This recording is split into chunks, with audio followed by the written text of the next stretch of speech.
Junior Mutula has just mentioned. That is a correct approach that should be taken when false utterances are made against leaders. Scrutiny and investigations by the relevant agencies are hence crucial and of paramount importance. This is the only way to defeat the lies repeated who seek to create an artificial reality for Kenyans. Today, the truth illuminated itself and the lies have been exposed. The DCI has found zero evidence of wrongdoing on my part. This reflects my principles and values in life, that you do not need to steal to become relevant in society. Indeed, hard work always pays. Fellow Kenyans, at the moment, I'm not in government. I'm working to lead this nation so as to champion your rights and protect your wealth for the future well-being of our country. Kenyans must be wise and seek clarity from vote seekers about real truths, truths about their possessions and their public service track records. We cannot have a man who dips his hand into the cookie jar at every single opportunity, and at the same time present himself as a messiah.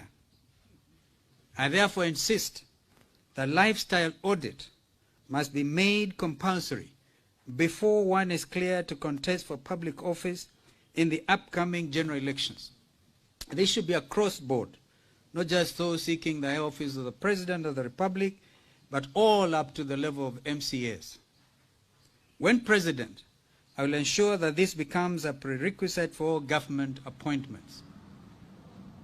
And I know that President Uhuru did talk about lifestyle audit, but I think Parliament must accept that they failed Kenyans with regard to the matter of bringing onto the floor of both the House, the National Assembly, and the Senate the regulations governing lifestyle audit. Therefore, this must become a priority. I will also recover stolen money and inject it into projects that benefit the youth. Today, millions of youth continue to be saddled with student loans in the midst of biting unemployment. If we tame the greed by leaders, we will release billions of shillings into the economy and create jobs for our people. We cannot have a man who has looted our coffers and cabal of his allies who are facing serious economic crimes ascend to power. They are not seeking the presidency to serve Kenyans, but to protect their ill-gotten wealth. Similar to the landmark elections of 2002, exactly 20 years ago.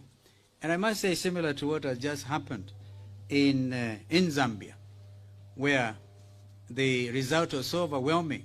The young people wanting to take back their country went out and voted in droves for change. It will be the coming of age for many young people in our nation. I intend to speak to the youth emphatically about the power of their vote in determining their future. As a public servant who has had the opportunity to serve this nation in various capacities within government, including being our country's 10th vice president, I have always been guided by the principles of truth and justice. We cannot fathom a country where corruption becomes a way of life. We will wage an aggressive war against all those who have impoverished our country through relentless looting. To demonstrate our commitment on the war against corruption, I will establish, and I said this when we are launching this command center, the Office of the Protector of Public Interest, domiciled in the Office of the President, to complement the work of the EACC in confronting corruption in our public sector. We will also establish a State Capture Commission of Inquiry and lay bare to Kenyans the extent of the looting undertaken by those invoking the name of God to hoodwink Kenyans. And please notice, some of us are serious believers. And this does offend our own concept of what divinity is all about. This commission will be time-bound, and its recommendations will be acted upon by the DPP to institute prosecutions and institute an aggressive asset recovery campaign against enemies of the state. we must come to the painful realization that irrespective of how well we grow, unless we tame the gossip, and I mean taming it, we will never realize our potential as a nation.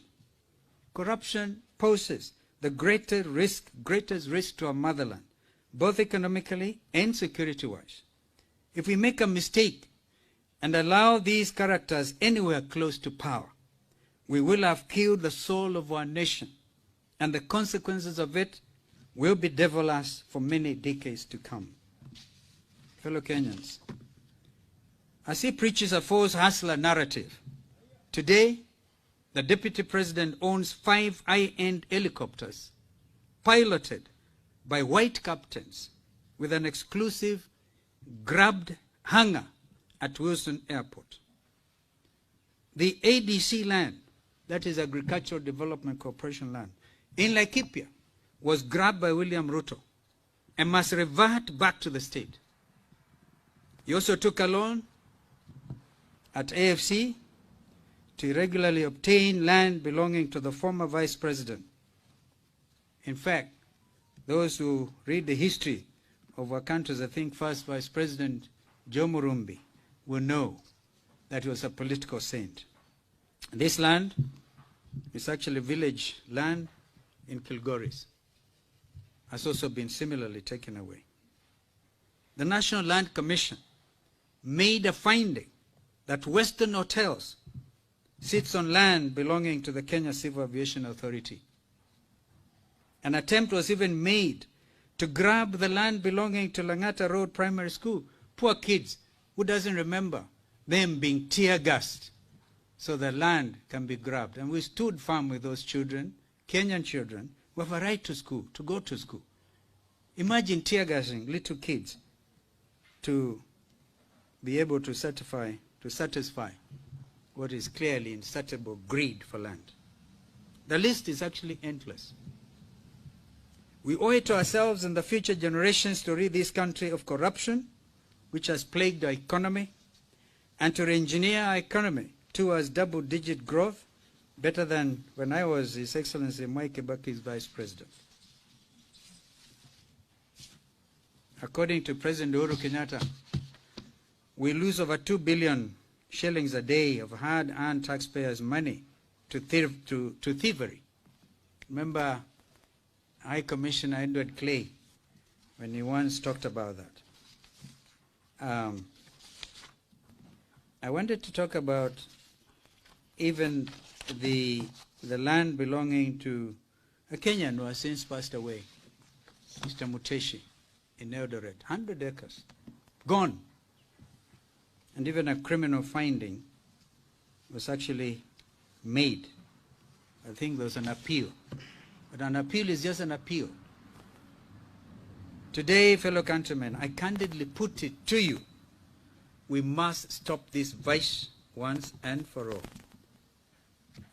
Na kutoka leo, jameni, tutamaliza wizi. Na wezi vile vile. Ndio tukasema, in fact, I think Deputy President gleefully said, sisi wana Wiper, tulikuwa tukisema kazi bila wizi. Akasema kwa sababu ya hii mambo ya yata, ati ni wizi bila kazi. We have made and put the record straight. Kwa hivyo hatuna, that's why I don't even want to speak much. I've made my statement clearly, hard-hitting, deliberately.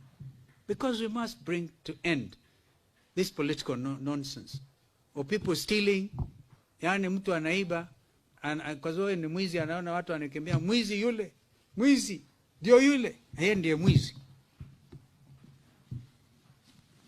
Mungu abariki Kenya yetu, awabariki vile vile nyinyi nyote. Let us actually cultivate a culture under Chapter 6 of our country's constitution. Because if we don't do it, we'll have no country in the years to come. Asanteni. And one final thing about the ruling by the Court of Appeal judges. Of course, we continue to internalize this finding. As we speak, we lost a county member of Makueni County Assembly through a tragic road accident.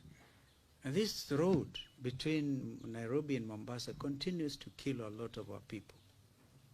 So dualizing it will be a very, very urgent, important, very, very important undertaking for us. But then there's a by-election. In fact, I think our candidate is trying to present some papers at Makindu.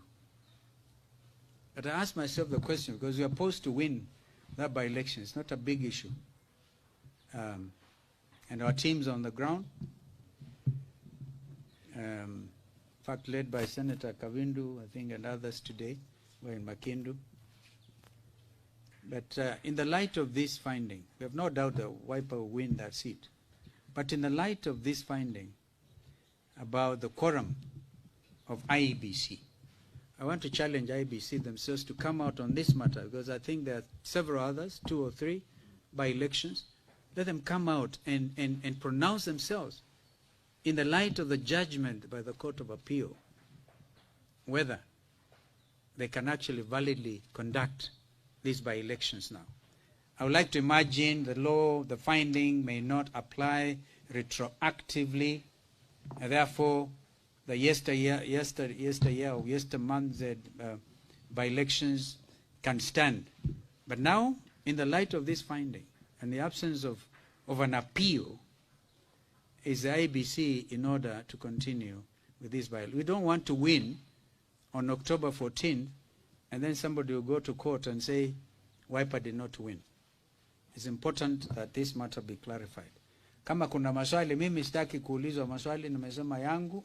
Senator Wambua can speak, or Dan Maanzo here, and that is, of course, Mheshimiwa Kiala, former Deputy Governor of Machakos County, Mheshimiwa Mawadhe, member for Mbakasi.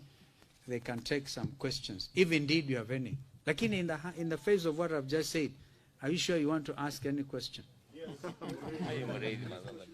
Yes, sir. My name is Musa from TV47. Yes, Musa. From what you said, you say that the Deputy President is incapacitated to lead the country. Several leaders... I wouldn't put it that way. All right. Yeah. Several leaders have called for the resignation, including President Uhuru Kenyatta. Would you say it is time for the Deputy President to resign? You see, that's a Jubilee issue. If he has a conscience, he should. If there's any conscience in him. But if he has a heart of stone, then you continue to see the posturing by others. We don't intend to leave this matter here, by the way, because my rights as a Kenyan citizen were violated by this pronouncement. My legal team is still exploring other, because, for instance, heavy damages, I think, are clearly to be considered, including whatever other legal remedies we may want to pursue. So it's up to him. If he has any conscience in him, he can resign. Or fail to resign, as he has said. Because he says a vision. It's a man on a vision, on a mission. A vision to steal,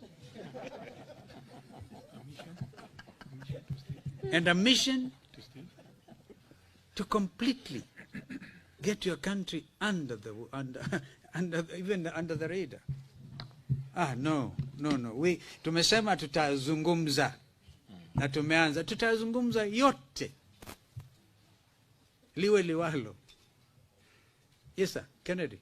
Party leader, in saying that you have been exonerated by the DCI of all the charges that have been there, you've gone ahead to make charges against that person whom you are seeking to have held responsible.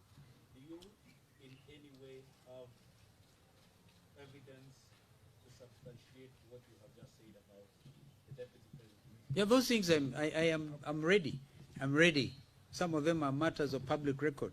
Go and talk to the managing director of AFC, for instance. I will tell you, they were forced to lend 200 million shillings to buy this land, which was originally owned by Criticals, in Taita Taveta, and diverted water meant by poor Wananchi to his farm. That is land publicly we should have reverted to the county of Taita Taveta. 200 million, board forced to lend. I think I should take instructions, I'm still senior counsel, to demand that this money be repaid. This is public land. Yeah, who doesn't know the story about Langata Primary School? Do I need to give you evidence? You were there. Saw kids being tear-gassed. And who doesn't know the story of Weston? You saw there. So I am pursuing this matter legally because I think when the chips are down, we have a country to look after. We have a whole generation to protect against manipulation. When I talk about those helicopters, who doesn't know? Complete anger there. Yeah, just go with your camera. I'll show you. If you don't know what it is. And the white pilots to boot. As if our own young people are not qualified to fly those helicopters. So on this other question of what you said last week, taking legal action, is it a matter that you're still exploring in the Shaiva and No, we'll work on that. I told you that's work under progress. Yeah, we will. We will be talking. When we do, we'll let you know what is the next course of action. Yeah, thank you. Thank you. Sasa hiyo nadhani itawasaidia kesho, leo na kesho kutwa. Asante.